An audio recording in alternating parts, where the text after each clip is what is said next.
बिस्मिल्लाहिर्रहमानिर्रहीम, अस्सलामु अलैकुम। और न्यूज़ के साथ मैं हूं सना हुसैन। चलते हैं खबरों की जानिब। मलिक नदीम की रिपोर्ट के मुताबिक इस्लामाबाद पाकिस्तान तहरीक इंसाफ की जानिब से चीफ जस्टिस काजी फाइज ईसा के सियासी जमात से मुतालिक तमाम मुकदमात से अलग करने के मुतालबे पर पाकिस्तान बार कौंसिल ने को कहा है कि PTI चीफ जस्टिस के जरिए चीफ जस्टिस पर दबाव डाल रही है।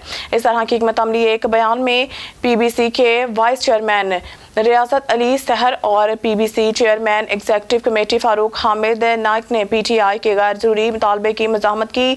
PTI के तर्जुमान रऊफ हसन ने अपनी पार्टी कोर कमेटी की जानिब से चीफ जस्टिस ईसा से मुतालबा किया है कि वो PTI से मुतालिक मुकदमात की समाअत करने वाले बेंचों पर ना बैठे। हसन ने कहा है कि चीफ जस्टिस को ऐसे तमाम मामलात से खुद को अलग कर लेना चाहिए। ये इल्ज़ाम लगाते हुए कि जब से आला जज ने ओहदा संभाला है पार्टी को इंसाफ नहीं मिल रहा है। मलिक नदीम की रिपोर्ट के मुताबिक शदीद गर्म मौसम और इजाफी लोड शेडिंग से यहाँ तक कि सुप्रीम कोर्ट को भी नहीं बख्शा गया, क्योंकि पीर को बिजली की बंदिश ने इसे मुतासर किया। सुप्रीम कोर्ट की इमारत को बिजली की फराहमी इस वक्त मुअत्तल कर दी गई है, जब सुन्नी इत्तेहाद कौंसिल की जानिब से मखसूस नशिस्तों से मुतालिक दायर केस की फुल कोर्ट समाअत जारी थी।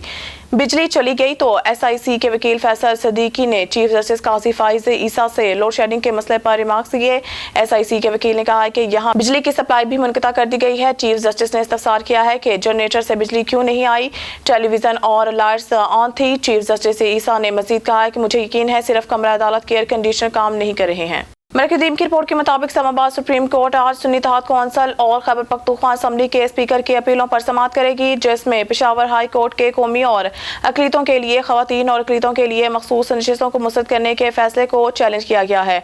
सूबाई असम्बलियों चीफ जस्टिस काजी फाइज ईसा की सरबराही में सुप्रीम कोर्ट का 13 रुकनी फुल बेंच सुबह 11:30 बजे SIC की अपीलों की समाअत करेगा। जस्टिस मुसर्रत हलाली दिल की बीमारी के बाइस फुल कोर्ट का हिस्सा नहीं होंगी। मलिक नदीम की रिपोर्ट के मुताबिक आज इस्लामाबाद सैयद अली नासिर रिजवी की खुसूसी काविशों की पेश नज़र पुलिस लाइन्स हेडक्वार्टर्स में पुलिस अफसरान के माबैन दोस्ताना फुटबॉल मैच का इनेकाद, जिसमें IG इस्लामाबाद ने गैर मुल्की मेहमानों के हमरा शिरकत की। तफरीही सरगर्मियों का मकसद पुलिस अफसरान की जहनी जिस्मानी सलाहियतों को बढ़ाना है। IG इस्लामाबाद मैच के अख्ताम पे तकरीब तकसीम इनामात का इनेकाद किया गया और खसूसी मेहमानों को शील्ड से नवाजा गया। मलिक नदीम की रिपोर्ट के मुताबिक IG इस्लामाबाद सैयद अली नासिर रिजवी का सेफ सिटी का दौरा, सेफ सिटी में जारी मुख्तलिफ मनसूबों के बारे में ब्रीफिंग ली और मजीद बेहतरी लाने के बारे में हदायत जारी की। सेफ सिटी में दीवार शोहदा का जायजा लिया और शोहदा से इजहार अकीदत किया। न्यूज़ स्टूडियो से फिलहाल के लिए इतना ही। मजीद न्यूज़ और अपडेट के लिए देखते रहिए ऑन न्यूज़।